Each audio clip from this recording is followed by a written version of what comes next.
মঙ্গল গ্রহে আলু চাষের পরিকল্পনা করেছে মার্কিন মহাকাশ গবেষণা সংস্থা নাসা।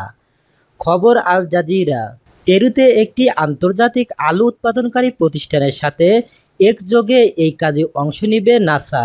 এমন ধরনের আলু বীজ উন্নয়ন করবে যা মঙ্গলের মাটিতে বেড়ে উঠতে সক্ষম হবে।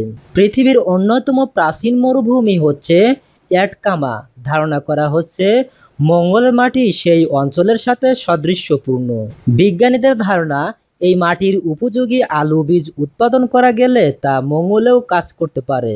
নাসা বিজ্ঞানী জুলিও বলদিভিয়া আল জাজিরাকে জানান, আমরা পৃথিবীর সঙ্গে মঙ্গলের মাটির প্রচুর মিল খুঁজে পেয়েছি। মঙ্গলে অন্যান্য মিশনের পরীক্ষা নিরীক্ষার মতো এই বিষয়ে বিস্তর গবেষণা হয়েছে।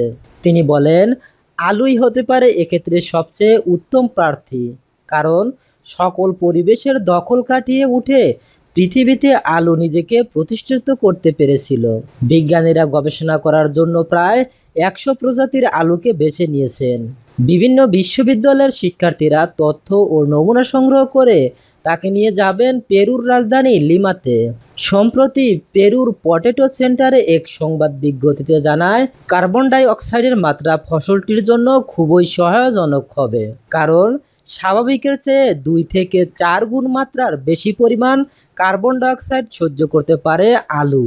মঙ্গলের বায়ুমণ্ডলে প্রায় 95%ই হচ্ছে কার্বন ডাই অক্সাইড। ধন্যবাদ এতক্ষণ আমাদের সাথে থাকার জন্য। পরবর্তী আপডেট খবর পেতে আমাদের চ্যানেলটি সাবস্ক্রাইব করুন।